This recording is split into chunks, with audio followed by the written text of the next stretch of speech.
All right, looks like our film is rolling, so we'll go ahead and get started. We'll be talking about the flood today.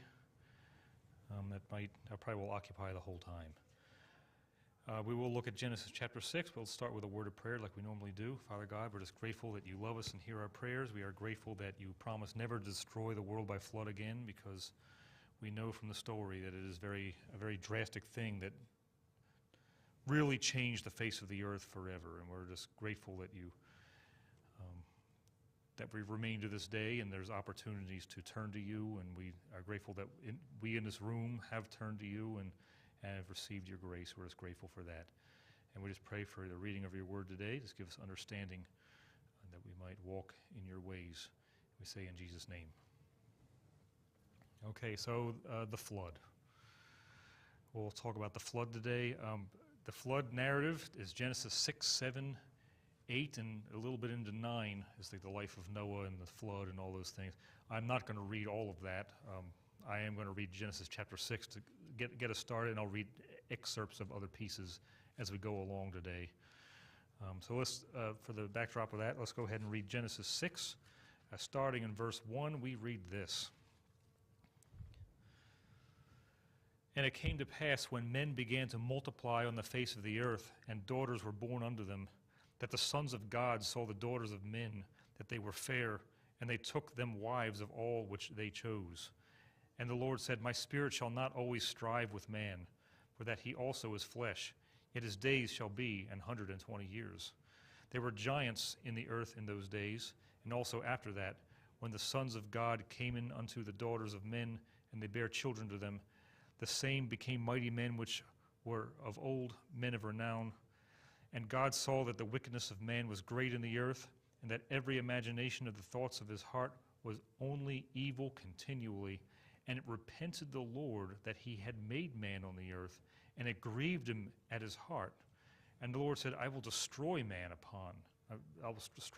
whom I have created from the face of the earth, both man and beast, and the creeping thing and the fowls of the air, for it repenteth me that I have made them. But Noah found grace in the eyes of the Lord. These are the generations of Noah. Noah was a just man and perfect in his generations, and Noah walked with God. And Noah begat 3 sons, Shem, Ham, and Japheth. The earth also was corrupt before God, and the earth was filled with violence. And God looked upon the earth, and behold, it was corrupt. For all flesh had corrupted his way upon the earth. And God said unto Noah, The end of all flesh is come before me, for the earth is filled with violence through them. And behold, I will destroy them with the earth. Make thee an ark of gopher wood. Rooms shalt thou make in the ark, and shalt pitch it within and without with pitch. And this is the fashion which thou shalt make it of. The length of the ark shall be 300 cubits, the breadth of it 50 cubits, and the height of it 30 cubits. A window shalt thou make to the ark, and in a cubit shalt thou finish it above. And the door of the ark shalt thou set in the side thereof, with lower, second, and third stories shalt thou make it.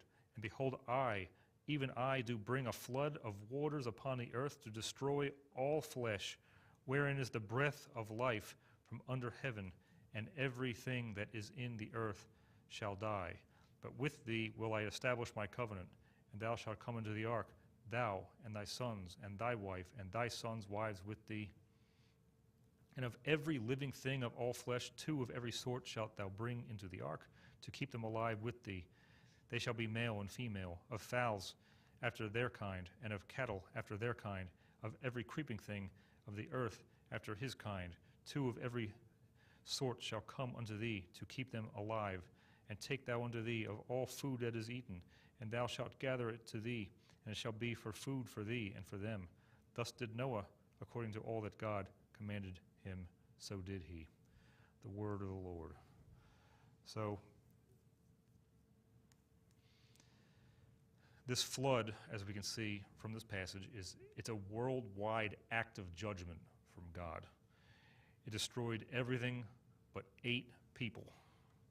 Think about that, 8 people. And when I get ahead of myself, but when I see the earth is filled with violence, that tells me that the whole land is covered with people and filled with violence. It's everywhere. That tells me the population was probably like it is today or more. It's a huge number of people. When you're having children at 130 years old and stuff like that, they're having children, right? We don't understand all of how that works, but we know that the population would have filled a lot faster than it does today. People didn't die like they did as quickly as they did when they was living 930 odd years and whatever. So this was not like a couple thousand people died. This is huge. Since the sin and the fall of Adam and the expulsion of the Garden of Eden, the wickedness just increased. You can see how it increased here. There were some guys like Enoch, they walked with God, but he and people like that were mainly the exception. The things were pretty much wicked everywhere. You see there's demonic activity. The prevalent scene is the sons of God. When you see the sons of God elsewhere, we're normally talking about angels and angelic beings. In the Old Testament primarily, right? It's a little different when you get to the New Testament, and that's beyond what I wanted to get into. But there's, suffice it to say, sons of God, there's angelic activity with this whole thing, inciting the violence, inciting this race of giants. There's more questions than answers with that, right? but suffice it to say, something strange and weird was going on, and it was part of God's judgment to eradicate the earth of what was going on there. Of course, I mean, there are giants later on, but even in like the early Abraham days, a lot of those got wiped out. That was something we talked about before, and not really that important for this. So people started becoming very violent. Their minds were on violence continually. We saw this with Cain. He was revenged sevenfold, and his descendant Lamech said, "I want to be avenged 70 by sevenfold," and stuff like that. We can just keep going back. I can. You hurt me, I can hurt you, and if somebody tries to get me for it, well, they can't because of these rules that they made, assuming that the grace that was shown to Cain was going to be shown to them necessarily, and that's really not how that was supposed to work, right? It was so bad that in Genesis 6:6, it says, "It repented the Lord that he had made man on the earth, and it grieved him at his heart." Just to think that he created the image of God, and they're not in the image of God. Does that look like what the image of God should have looked like? Well, no. It's very awful. It's the image of Satan, right? What they're acting like, for sure. One man. It got to the point where one man, Noah, found grace in the eyes of the Lord, according to Genesis 6:8. And this Noah sought the Lord. It says Noah was a just man and perfect in his generations, and Noah walked with God. Well, walked with God, it sounds like Enoch, right? He walked with God on the same level as Enoch, or to a degree. And apparently he's the last one on earth who did. He trusted God while the rest of the world did not trust in him like they were supposed to. I guess the promise of Genesis 3:15 probably not on the minds of anyone but Noah. One thing this points out is that both Noah and Enoch, in their times, were able to live a righteous life in the midst of a putrid society. So it is possible. And that was before the Holy Spirit was indwelling people. So Right. there's no excuse to not do right. Right. And it goes for us. As our society gets worse and worse, we can walk with God in the midst of Pride Month and weird stuff like that. That's getting worse, right? So because he walked with God, what do we see? Enoch, he didn't die at all. He's translated to heaven. Now Noah did die, and we'll see that verse a little later on in Genesis 9. But he was spared the flood judgment. He was spared judgment. Walking with God, judgment is spared. There's a little parallel. There's a refrain going here. There's hope. When you have hope in the Lord, there's hope for you, it looks like. Particulars of the flood, what do we have? So Noah had built an ark, or a giant boat, to be saved from the flood. This is make thee an ark of gopher wood. We're going to have, after the flood, we're going to talk about the ark specifically. It's going to have its own section, and we'll look at that later. So we're not going to get into the particulars of the ark now. The flood destroyed all flesh. So everything on the earth that's on dry land or in the air that had breath of life, all those things that were not on the ark, they all died. So pairs of animals went onto the ark to preserve them, and there were sevens of clean animals and birds, and according to Genesis 7:2-3. And it's worthy to note that God brought these animals into the ark when Noah and his family were already in there. So the Lord was orchestrating a lot of this. He commands Noah, but apparently he finishes the job. It must be pretty involved to bring all these things onto the ark. It would include any land animal, bird, creeping things, it says here, things that would have gone extinct since they would have been on there. Dinosaurs, we would understand they would be on the ark, because if you reason it out, what else could have happened? These would repopulate all the animals after the flood. Worthy to note, in Genesis 7:16, I'm actually going to jump to that. And they that went in, male and female of all flesh, as God had commanded him, and the Lord shut him in. So what's significant of that? That the Lord shut them in. Noah did not close the door, the Lord did. And when the Lord closes the door, nobody else is going in and nobody's coming out. It's done, right? There's a finality to that. The rain lasted, let's go ahead. Yeah, that's what the pitch and all that. Yeah. So, the other had been done, but not around the door. Yeah, I guess the Lord would have had to have done that last piece, right? So. I don't know how he did it, but he did it. Yeah, he did it because they went through, Right there, so. and they were on this ark for like a year. It was a long time. We think of just the 40 days. It's longer than that. So the rain itself lasted 40 days and 40 nights, according to 7:12. What's that? I never heard that. They were on the ark for a year? Yeah. Yeah, he kept sending words out. Go away. I guess the word had to go somewhere, huh? Yep. Yeah, that makes sense. And it's not just like a little bit of flood. We're talking, as we're going to see, the highest mountain underwater. It's a worldwide. So all of that water had to go down for and how long would that take? A very, very long time.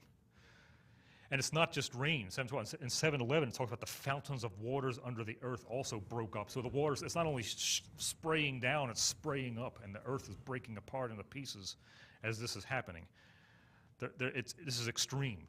We're going to see how extreme this is. This is not just, oh, it rained a little bit and somehow people miraculously died. No. Extreme amounts of water coming up and going down at the same time. I don't know why I think this way, but I was always, knowing that God closed the door, they couldn't open the door and check to see if the sun was shining or anything, but they couldn't keep doing that. Right. It had to stay waterproof, because they didn't know how long it was going to last. And they kept sending out the birds, that come back with nothing in their beak or the claws, until they did. Right. So that had to be a long time. Long time. So the water continued to be strong on the earth for 150 days, according to Genesis 7:24. A wind provided by God pacified the waters, and the rain and the fountains were stopped. There's an interesting parallel between the Spirit of God moving upon the face of the waters in Genesis 1:2, and then that wind from God over the waters. There's a parallel, because wind and spirit are the same word. So there's an interesting parallel, and a discussion much longer than we are going to afford here. But there's an interesting parallel between those passages. How about this? The ark landed on the mountains of Ararat, and we'll get to that either this week or next. What are the mountains, plural, of Ararat? Plants started to grow again, according to Genesis 8:11. Noah offered a sacrifice when they were off in Genesis 8:21 and 22. And then God promised to never destroy the world by flood again. And in Genesis 9:11, and I will establish my covenant with you. Neither shall all flesh be cut off anymore by the waters of a flood. Neither shall there any more be a flood to destroy the earth. So the effects of the flood. So this was the most cataclysmic event in the history of the world. And this is not an exaggeration. It is the most cataclysmic history of the world because it was worldwide. It was not like a local volcano, a local flood here and there, a local this or that. It wasn't Hurricane Michael. Yes, how awful as that was. No, this thing was worldwide. It was everybody was affected. They were all gone except for the 8 on the ark and the animals thereof. It was so catastrophic that the world changed significantly. There's nothing in the present that can compare to what we have here. So the results of the flood explain these things. Most likely explains at least the beginning of the continental drift. In Genesis 7:11 it says, "In the 600th year of Noah's life, in the 2nd month, the 17th day of the month, the same day were all the fountains of the great deep broken up, and the windows of heaven were opened." So the ground was broken up while the rain dumped downward, and the earth quaked like no other time in history. The fossil record. Oh, the fossil record. The many layers of sediments that have fossils, since there were billions of creatures destroyed during the flood, we would expect to see large amounts of remains.